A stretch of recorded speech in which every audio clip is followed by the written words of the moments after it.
Good morning, good day, good afternoon, good evening, whatever part of the world you may be or whatever part of the Philippines you might be right now. Maraming salamat po.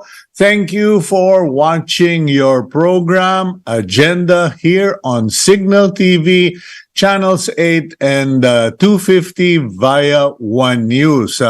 Thank you very much for being subscribers of Cignal TV. And of course, those of you who watch us via Facebook and YouTube and the Cignal Play app, maraming salamat po. Greetings to our friends all over the country from Zamboanga, dun sa mga tiga-Apari, Batanes.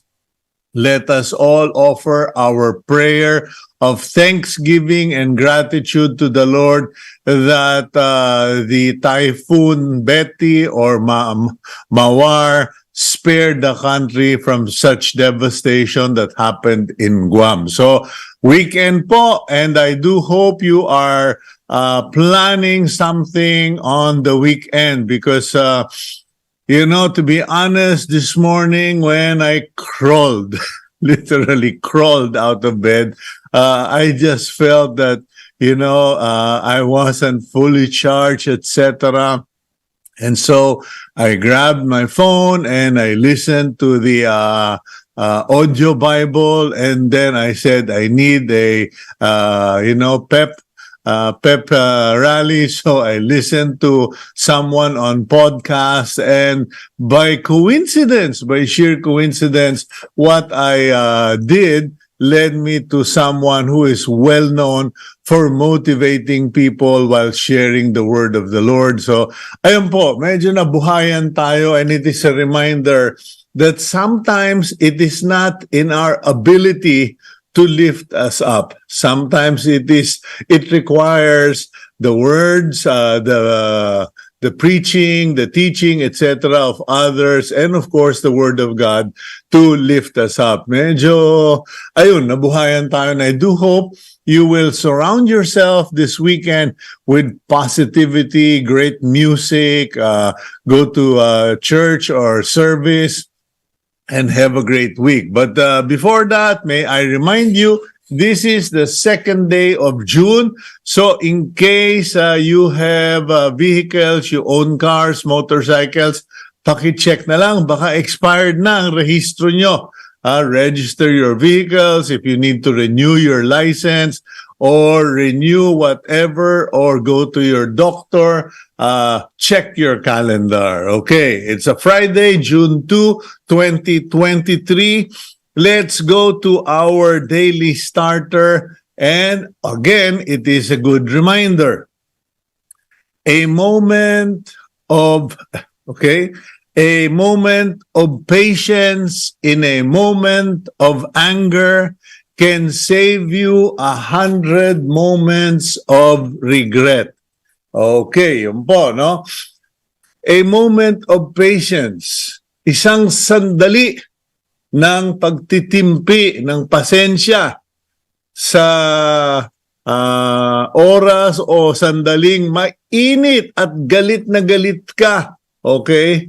Iiwas ka sa mahabang pagsisisi, okay? Ewan ko if it's appropriate, but a moment of patience in a moment of anger, okay, can save you from 100 moments of anger. My wife always tells me, watch your temper, don't get angry because you will just have to say sorry later, okay? Mabuti ng mabuti if you will only say sorry once.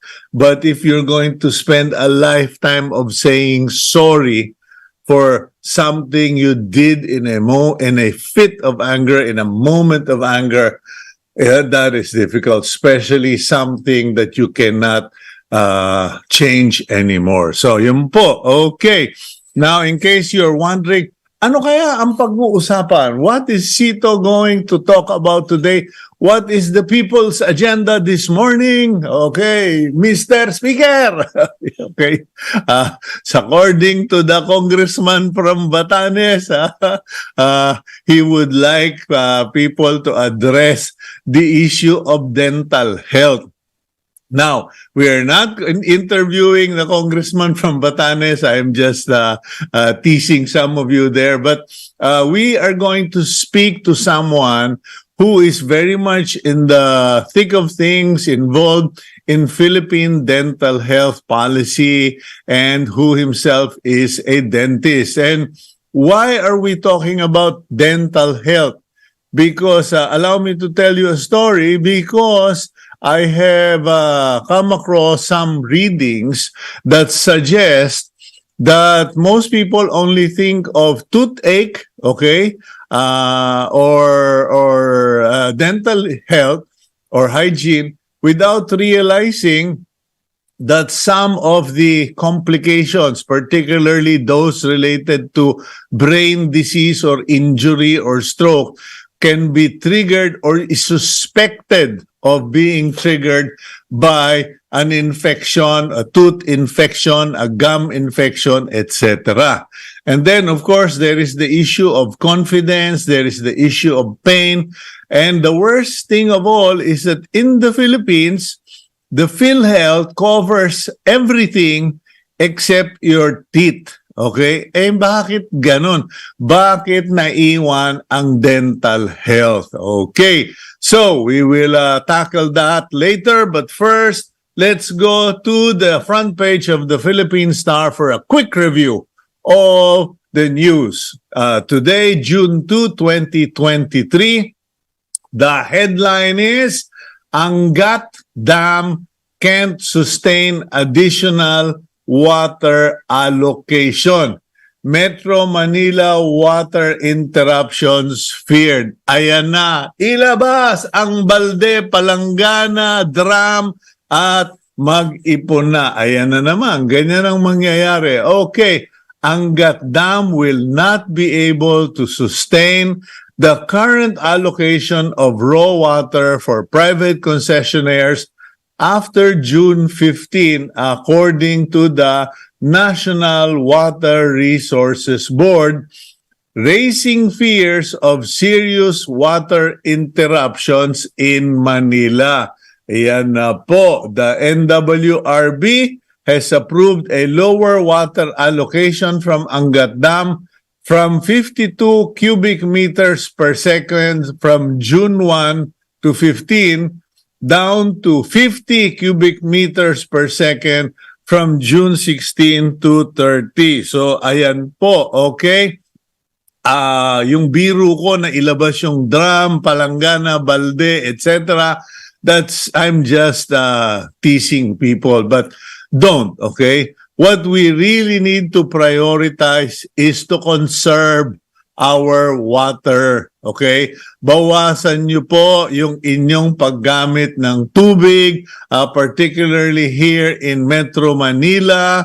Haba-habaan ninyo yung paggamit nyo ng mga damit nyo, etc. Wag lang kayong magpapawis, etc. Because the problem with storing water, okay? One, you're still drawing the volume. Kumbaga, no, hinihigop mo pa rin, ginagamit mo pa rin yung dami ng tubig, mas marami pa nga. But the problem is you are also making yourself susceptible to disease, particularly dengue, etc., etc., dahil pagbabahayan niya ng lamok. Okay, at the top of the front page, DOJ to use first affidavits of Degamo slay suspects. If you recall, the suspects in the murder assassination of Mayor Dagamo, okay, recanted their testimony, their affidavits. Sabi nila, tinorture sila, na-pressure sila, tinakot sila. Well, the DOJ said, well, say what you want to say, but we are going to present the first affidavits, yung unang salaysay of the suspects in the Degamo case, and at the same time charge them with perjury. Okay, so let's see what happens there. That's going to be an interesting matter, not only for those involved in the case, but even for students of law. Okay. Fewer Pinoys see quality of life improving according to a survey of the Social Weather Station. Okay, the number of people that believe that the quality of life would improve has gone down from 49% to 45%. Okay, meanwhile, Duterte rejects calls to become anti-drug czar.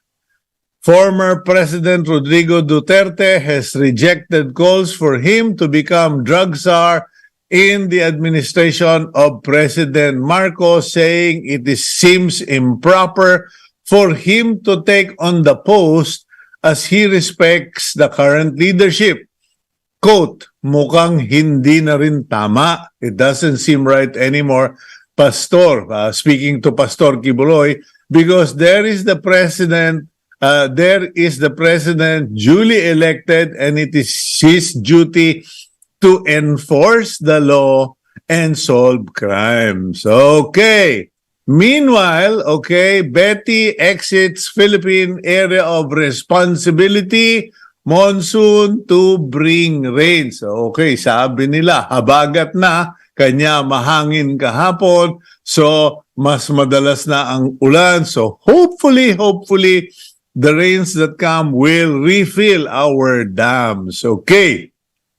Center part of the Philippine Star, you have photos, okay, of visiting ships Straton of the U.S. Coast Guard, okay, and Akitsushima of the Japan Coast Guard docked at the port area in Manila yesterday after arriving for their first trilateral maritime exercise with the Philippine Coast Guard. Inset, or that small photo, shows Philippine Coast Guard Captain Antonio Sontillanosa, Commanding Officer of BRP Melchora Aquino, Japan Coast Guard Captain Toru Imai of the Akitsushima, and U.S. Coast Guard Brian Crowler of the Stratton, formally opening the one-week initiative. Ayan po. So,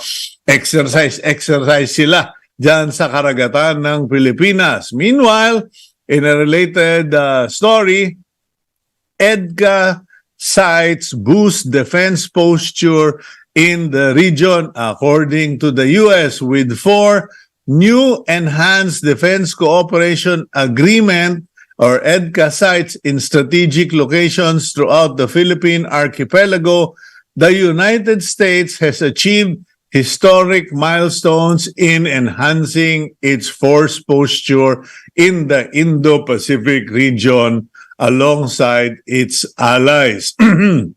Okay, so yun po. Very interesting point that raises, ladies and gentlemen, because natandaan ba ninyo, I'm not pro-US bases, I'm not anti, but I remember when I was just reminded that when we had US bases in the Philippines, the Filipino fishermen were not being bullied in the South China Sea. Noon, South China Sea. Ngayon, West Philippine Sea na, binubuli pa tayo. So, but, you know, it really makes a difference. Well, pag may kuyang ka, isusumbong kita sa kuyang ko. Yan, okay? So, a lesson to be learned, or one of the trade-offs it costs us, not having the U.S. bases anymore, emboldened the Chinese neighbors to just basically squat even on our areas. Okay. Now, Philippine Ice, 97.5% rice self-sufficiency in 5 years. Libre namang managinip. Okay, President Marcos aims to achieve 97.5% rice sufficiency in 5 years through a program that bears the name of an agriculture initiative launched during the time of his late father and namesake. Okay. It is called Masagana Rice Industry Development Program. Ayan po. Okay. So, then let's speed it up. Last two pieces. BPI Auto Loan. Okay. Game-changing partnership. Executives from BPI and Jetour Auto Philippines. Okay. Together with their officials, had a contract signing yesterday. Yan pong Jetour, that's the newest car brand in the country, and clearly it's all getting hot in the auto market. Okay, last but not the least, Maharlika critics slam hasty bill approval. Critics of the Maharlika Investment Fund MIF slammed yesterday what described as the bill's hasty approval, raising concerns over conflicting provisions and potential legal and constitutional issues. Okay? Yan po, sabi ni Senator, Senate Minority Leader Aquilino Pimentel. Okay, well, I think what's going to happen there as far as the MIF is concerned, the politicians rolled it out, railroaded it through Congress, okay?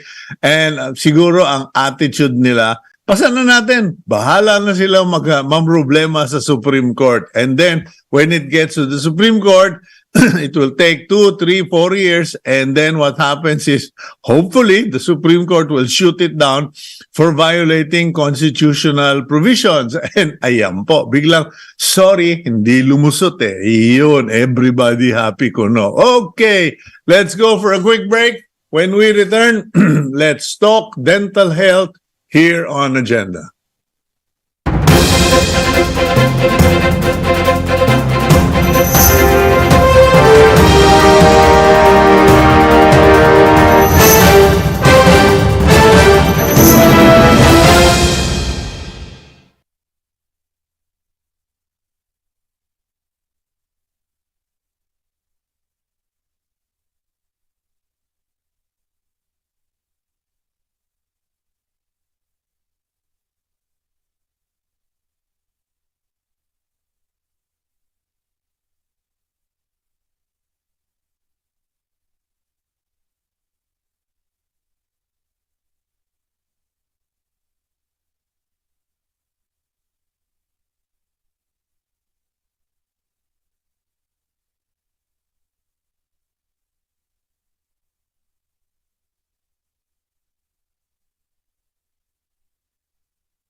Okay, welcome to the program Agenda, and this is your program where we feature topics, issues, agendas that are of more concern to the general public, or that the general public and viewers such as you need to hear or talk about. Today, we are going to talk about dental health.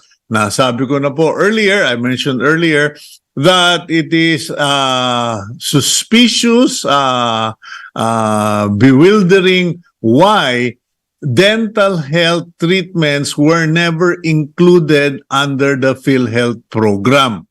Nagtanong po tayo and no one could give us a definite answer kung bakit hindi siya kasama as a full package. And anyway, well, let's get correct answers from someone.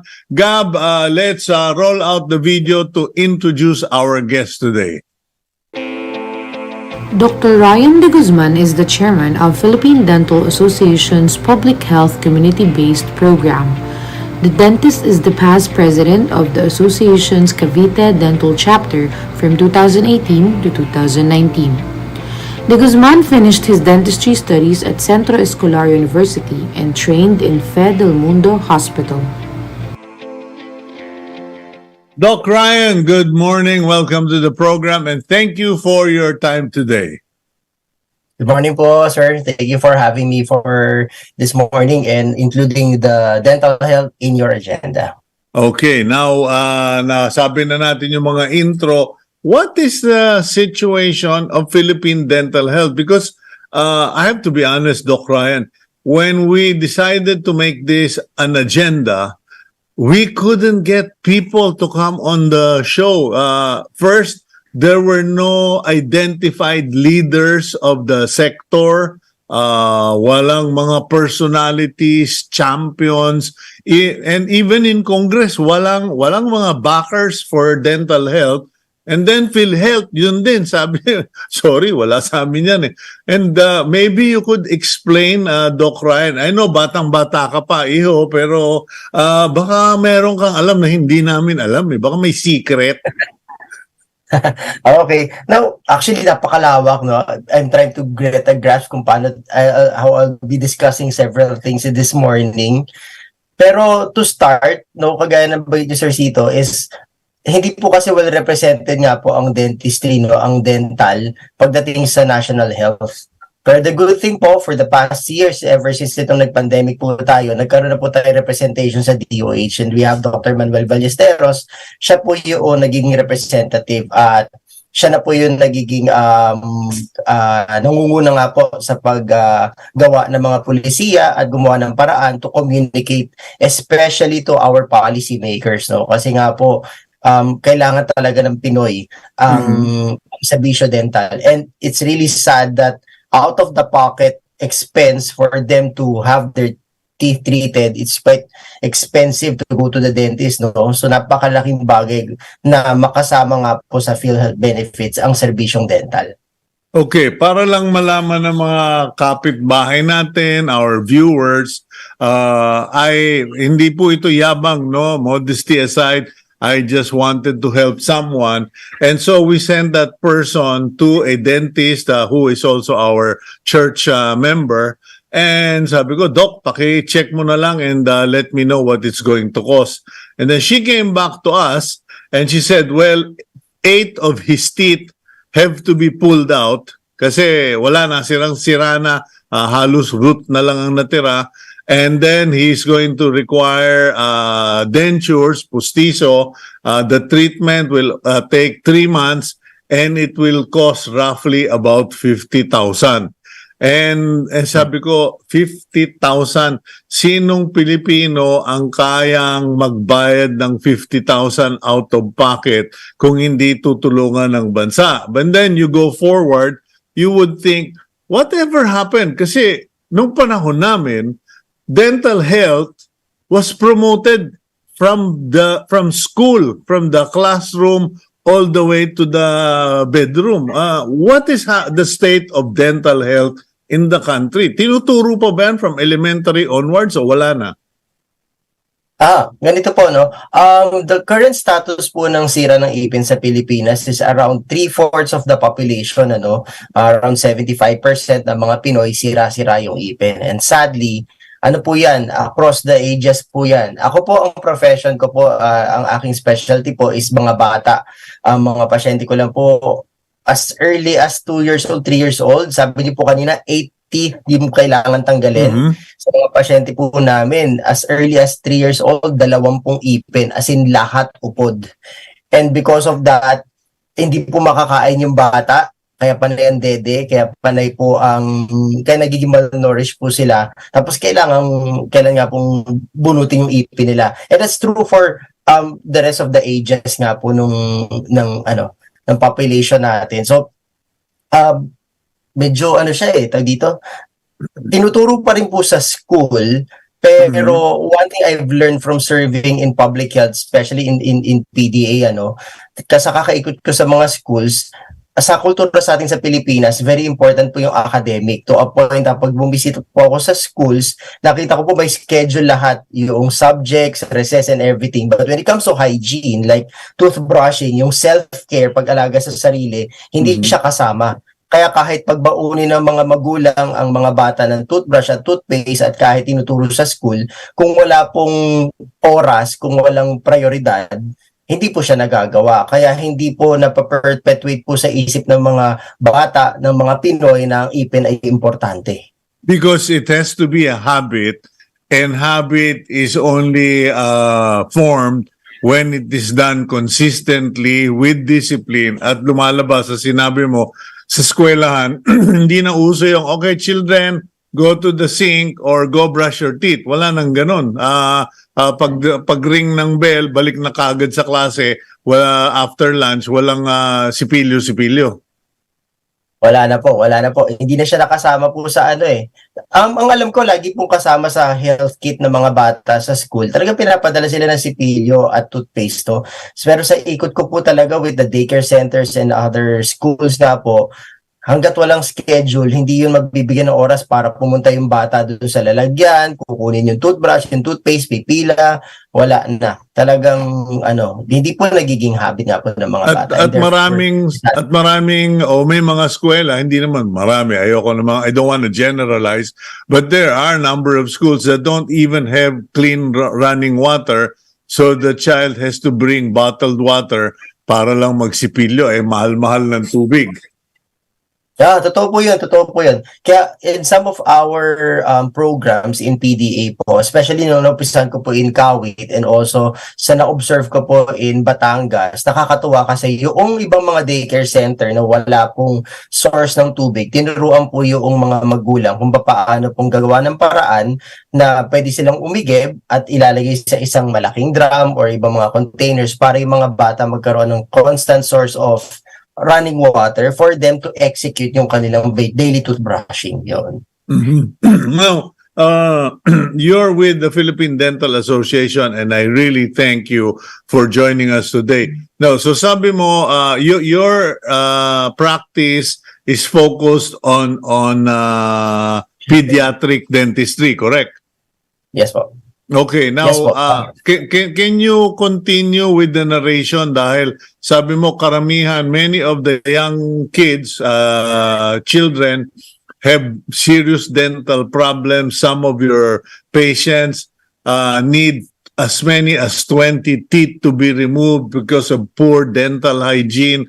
Now, go further the age scale. Does it get any better as children or with adults? Okay. So, me being in pediatric dentistry, ang dami ko po nakita kung paano naka-apekto po talaga yung hindi magandang ngipin sa lifestyle sa quality of life ng isang tao, like yung bata, no? So, maraming mga Pinoy po nagrereklamo dahil po yung kakarampot na kinikita nila napupunta pa po sa pagbili ng gatas. Diba? Pero kung titignan po natin, yung mga bata, bakit ba gatas ang gusto nila? Bakit dede ng dede? Yung pala kasi, sira-sira yung ipin. So, if sana lumaki yung bata na hindi bulok yung ipin, edi ibig sabihin po nun, yung pagkain ng buong pamilya, kaya din kainin ng bata. Kasi yung masustansya pagkain ng pamilya, makakain niya na rin. Instead of the family, huhugot nga, di ba? Mga Pinoy mahilig sa hugot. Ang hirap-hirap magtrabaho. Yung kinikita ko, bibili ko pa ng gatas. Yung anak ko, ayaw kumain, kundi gatas lang. But all health providers, hindi nakita na, tignan natin yung ipin, baka naman kaya hindi kumakain, kaya hindi tumataas yung timbang ng bata, kasi hindi siya makakain dahil sa masakit ng ipin. If you know, one of the biggest problem in the Philippines is malnutrition, di ba?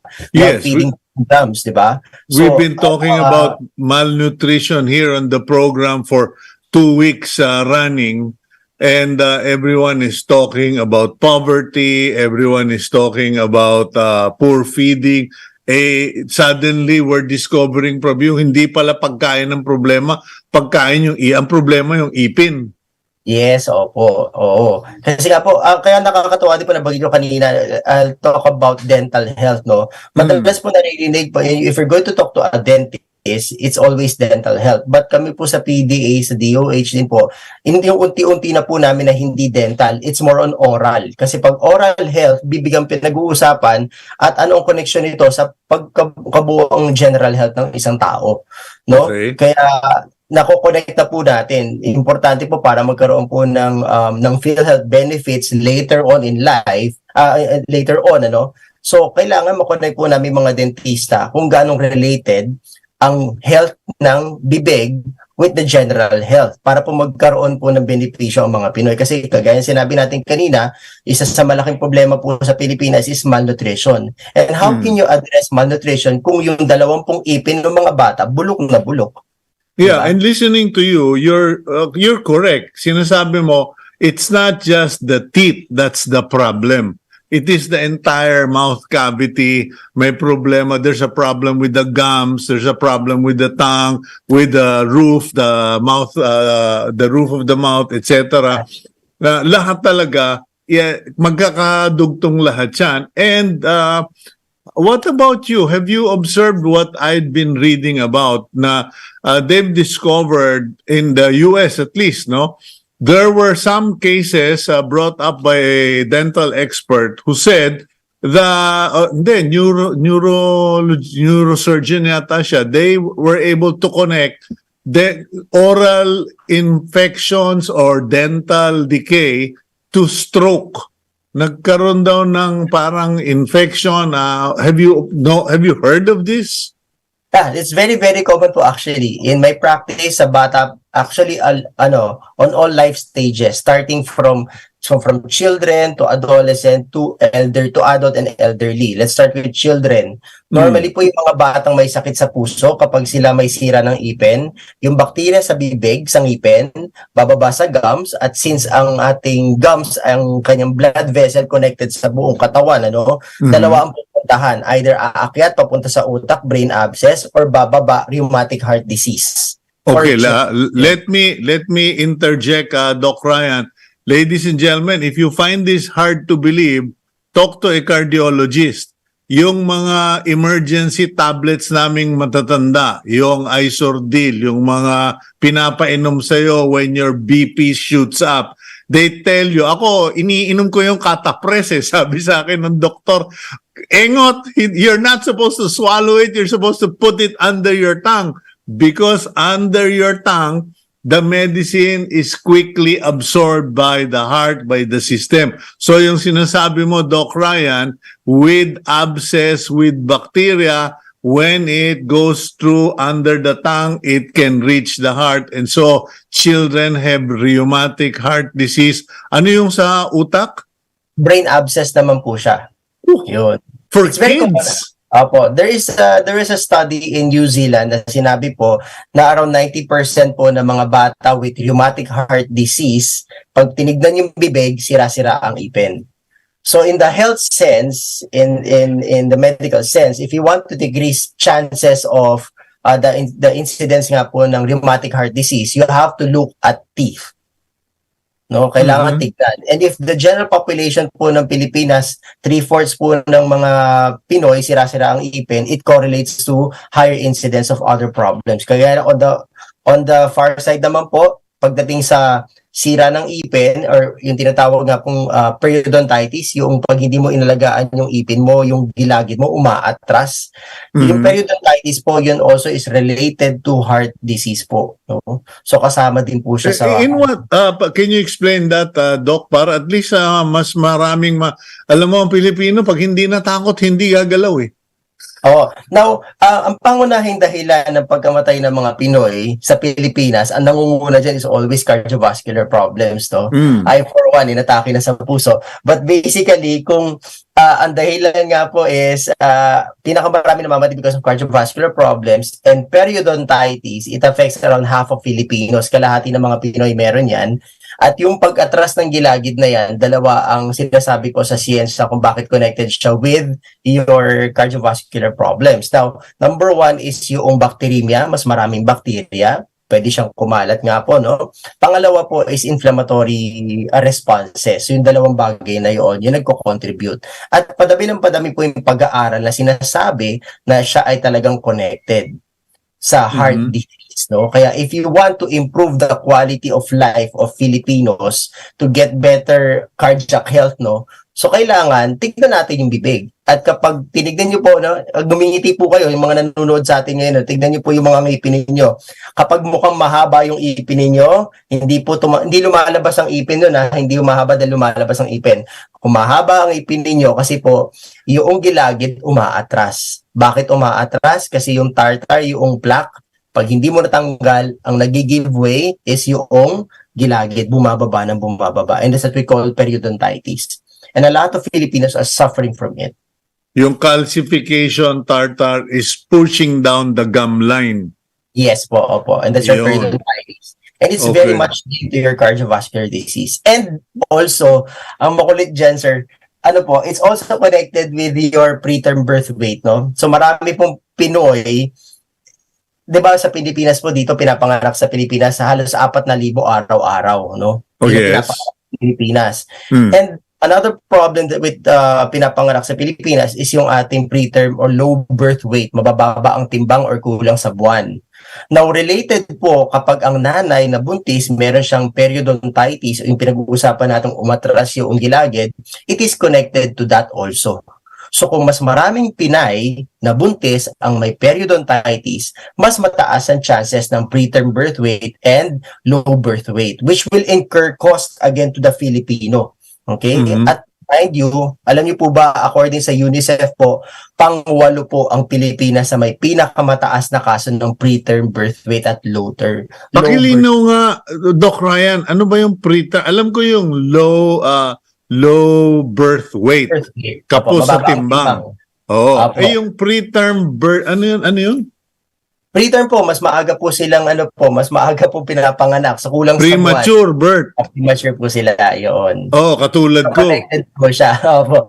Connected po siya kasi again, the same principles, the bacteria and the inflammation po will contribute na magkaroon ng contraction para mas maagang ipanganak ang isang bata.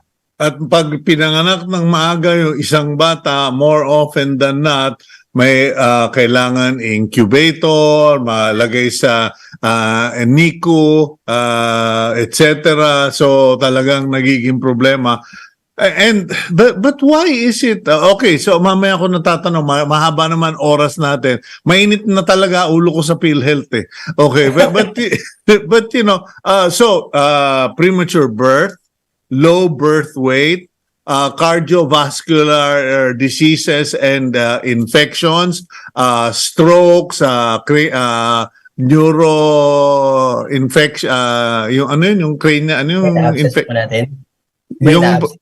yung brain abscess, etc. Tapos hindi kumakain, refusal to eat regular food, they only want milk because they're in pain. Ano pa? Ano pa po? Ano pa ba? Throat, lung. Ano po, ako I work in a hospital also.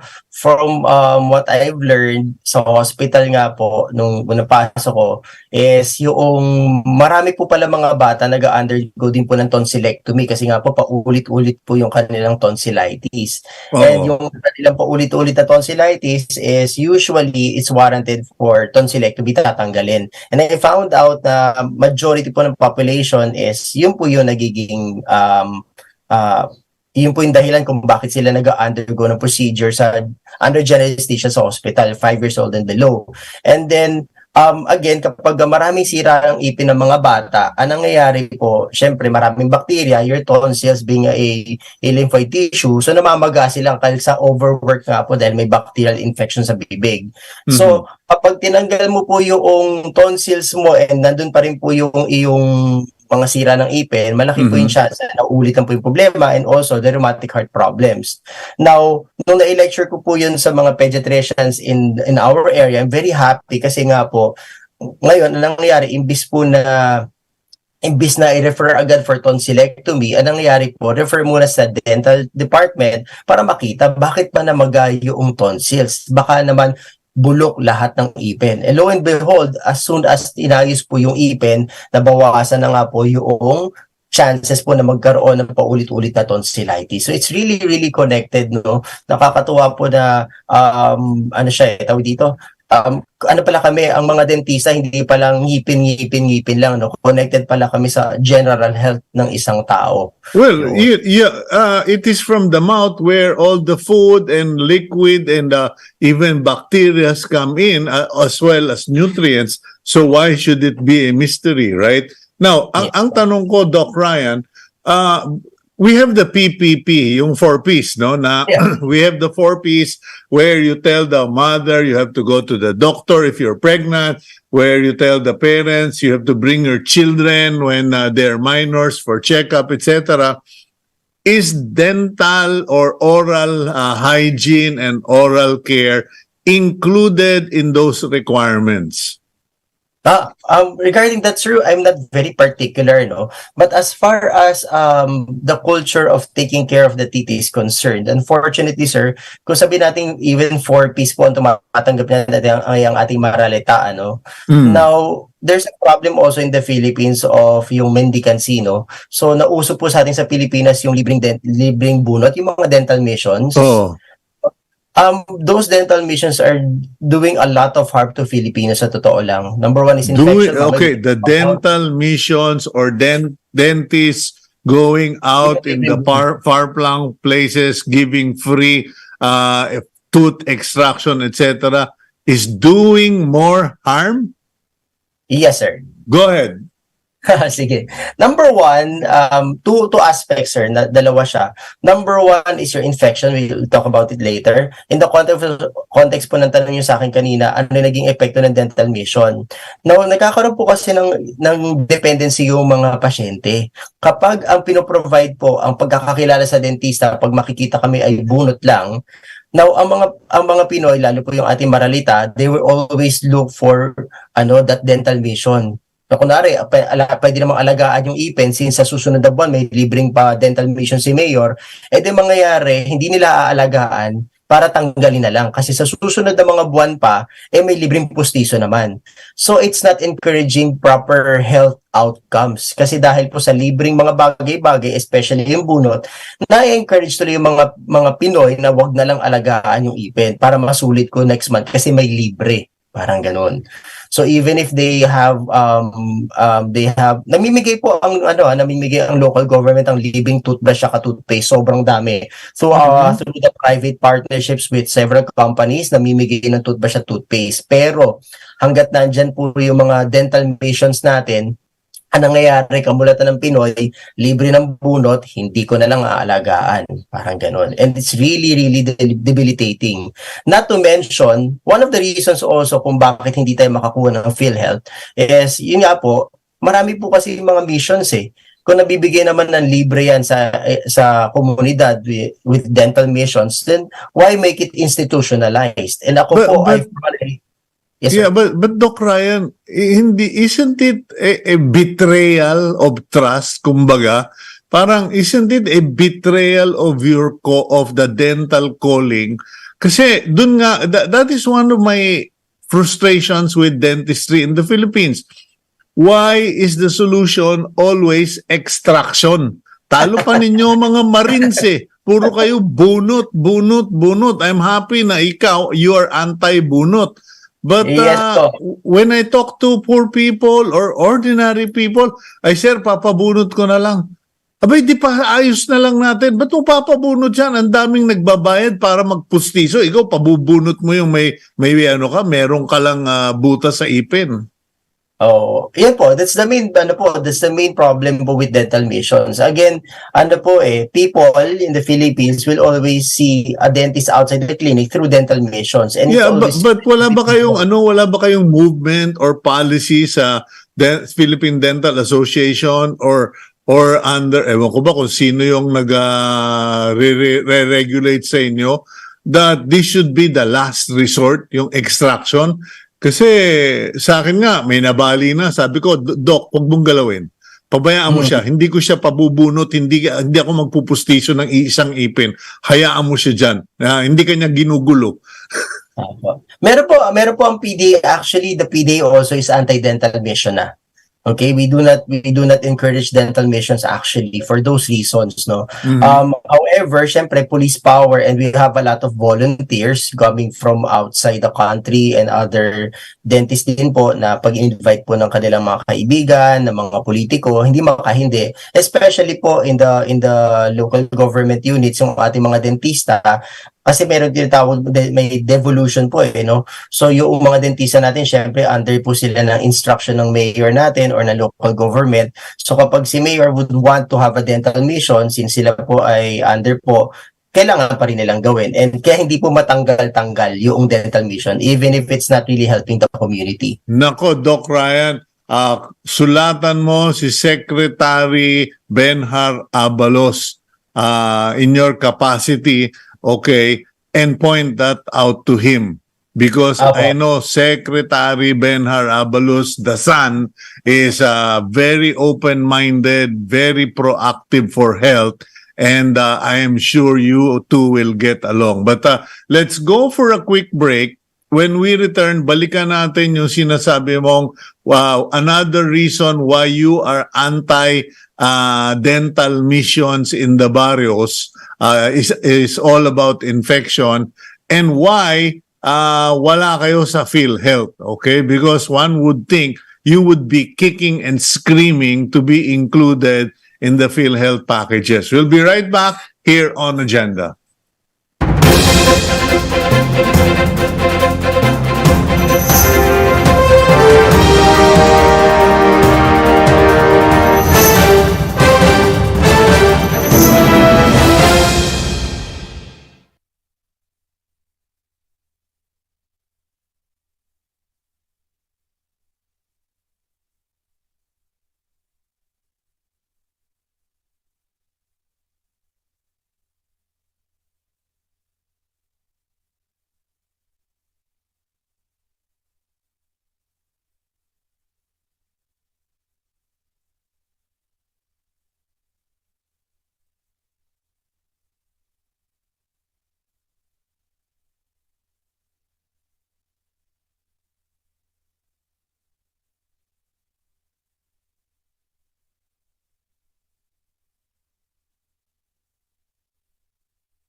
Okay, welcome back to your program, Agenda, here on Cignal TV, and giving us such a very revealing, informative morning about dental or oral health, okay, is Dr. Ryan de Guzman, Chairman, Public Health Community-Based Program for the Philippine Dental Association. Okay, Doc Ryan, when we went to the break, you said one of the reasons that the PDA does not support yung mga dental mission, mga libreng bunot movement is also because of concerns for infection. Ano ba yung mga infections na nangyayari when teams go out in the barrios doing libre bunot, etc.? Okay. Sir, I'll be sharing my personal experience, ano, kasi ako as a dentist, when I started my practice, no, na naging dentista na ako sa Pilipinas, I've been invited sa mga dental mission kasi nga kagustuhang tumulong.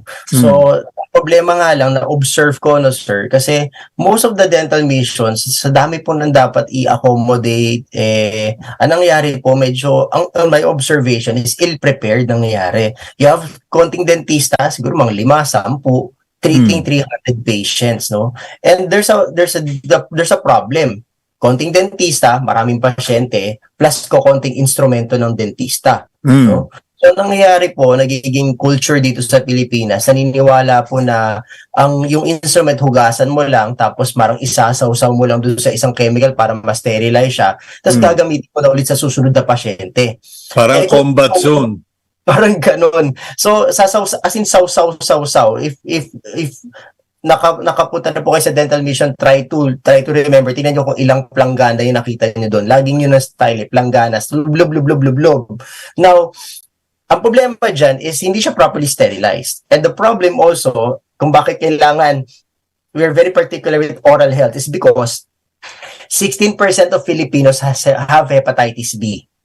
Okay, at ang WHO... Amen! I have hepatitis B. Kaya po, pati ako, nadali na. Sa hospital ko pa nakuha. Yun, di ba? So 16% po, sir, ng mga Pinoy may hepatitis B. And the WHO is calling upon the Philippine government to do something about it because it is very, very problematic, no? Hindi mo maramdaman yan hanggang sa end stages na. Now, 16% ng mga Pinoy may hepatitis B. Ibig sabihin nito, sa kada 100 na nakapila sa dental mission, 16 dyan malamang ay may hepatitis B. At kung ang sterilization process ay wala sa ayos, sigurado, bawat dental mission nagko-contribute para tumaas ang cases ng hepatitis B. Yun yung isa. No, okay. Not to mention also yung ating HIV, although iba yung pattern of infection. But remember, pumasok na po tayo ng 2,000 cases a month. Just last May, 2,000 new cases a month. Just last year, just 1,000, no? But again, if hindi po tama yung infection control, no, maaari mag-contribute din siya sa pagtaas ng HIV. And I do not want to be part of it, no? Yun yung hugot namin sa PDA na ang pagkakaintindi ko, ang kalusugang dental, no, ay karapatang pantao, no? Ang Pinoy may karapatan yan, no? Kaya ako bilang dentista, I do not want to do that libreng bunot doon sa ilalim ng puno sa basketball court na hindi nasa ayos. Ang bawat Pinoy, they deserve better. I want people to be treated po in a proper setting, hopefully in the hospital, in a private clinic, which is covered sana ng PhilHealth. But as long as you have your dental missions like this, then why push for something that would be more institutionalized? Okay, so you've said that twice na during the show, that perhaps one of the reasons why PhilHealth does not cover dental care is because sa dami ng free dental clinics. Ganun ba talaga kadami ang mga free dental clinics all over the country? Kasi you would expect, I don't know, the DOH or some government body to say, teka, pasok kayo ng pasok dito para kayong mga langaw na kung saan lang kayo dumadapo. I mean, there must be a process, a regulatory system to this. We're in the process naman po, no. We're at the current point, sir, of realization of the consequences of what's happening because of culture. It's pagkakaintindi called no one's to blame. Dental mission started out as really wanting to help. However, nag-evolve siya na parang ganito, and then we are at the point of realizing. Okay. And thank you for inviting me here, and thank you for other champions of oral health. Unti-unti na po, sir, na napapakinggan po ang boses po ng mga dentista. Na we want to help, but we want to help properly, no? Okay, kasi sabi nga nila, Doc Ryan, the road to hell is paved with good intentions. So now, we are in hell as far as our teeth are concerned. So what is the relationship of PDA, dentists, and the PhilHealth? Because fair is fair. Dapat pati dental health covered. Ginagaya natin masyado yung Amerikano na yung serious medical concerns lang, tapos yung mga dentist doon, puro nakayate at saka naka-sports car. Nga po, opo. Big time yung mga dentista doon. Ano? Mm. Pero ano sir, it's more sa konteksto na pagkakaintindi ko kasi ano po yun perspective po kasi ng dental, kagaya sinabi niyo po, is more on cosmetic, papagandahin ng ipin. So why would we give budget for something that is cosmetic? So kapag kakilala ka sa dentista, braces, veneers, Anak ng patay. Ginagalit mo ko, Doc Ryan, pinaiinit mo ulo ko. well, that is the sad fact, you know. Many of our lawmakers, policy makers, and implementors are well off. Their children go to the dentist to have their teeth straightened, whitened, but the rest of the Philippine population are suffering. So, meron bang move ang PDA to get the PhilHealth to change the situation? Ang sa pagkakaintindi ko po, kahapon lang po meron kaming seminar po that I was one of the speakers, the Philippine League of Local Government Dentists. Sa local government po ay sa government dentist po may movement sa DOH, na naintindihan ko po sa lectures is merong ang movement nila is provide healthy settings, mas maraming Pinoy na mas maging magkaroon ng environment na mas magi-induce ng proper health. Kung maalala niyo po, 'di ba, na-aprubahan po yung sugar beverages excise tax, mas tumaas po yung tax for sugar beverages, no? Kasi po ini-encourage po ang bawat Pinoy na umiwas po sa kakainom ng mga matatamis na mga inumin kasi yun nagko-contribute ng sira ng ngipin. But if we will able to propagate po na talagang wag na pong magmamatamis na inumin, hindi lang po hindi masisira ang ipin, eventually, it will decrease the diabetes rate in the Philippines. So again, oral health is connected with general health. Okay, so pati diabetes, nadali mo na, bata. Oo po. Kasi siya tawag dito, there's one YouTube video that I watched.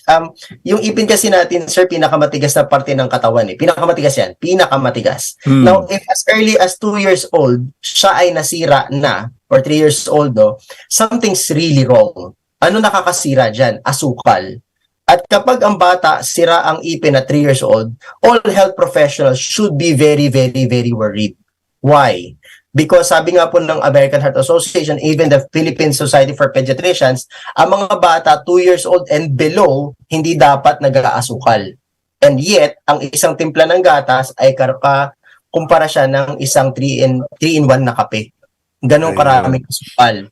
At yun na siya, di ba? And later on, population diabetes na already. Well, Doc Ryan, I'm not exaggerating. You are one of the most informative resource person we've had on the program. I have learned so much, and I will probably ask you for bullet points through email kasi isusulat ko rin ito sa column ko sa Philippine Star because we all need to work together. Hindi lang pala ipin ang magiging problema, sama na yung utak, puso, tonsils, diabetes, etc. So anyway, we wish you all the best, Doc Ryan, and please don't be surprised if we invite you more frequently to the program because it is in the interest of promoting oral health care, hindi lang dental care. Thank you very much, Doc Ryan. Thank you so much for having me. Okay, that's Doc Ryan de Guzman. He is the chairman of the Philippine Dental Association's Public Health Community-Based Program. Let's go to our closing prayer for this week from the book of Philippians chapter 4 verse 19. The blessing is, my God will meet all your needs according to the riches of His glory in Christ Jesus.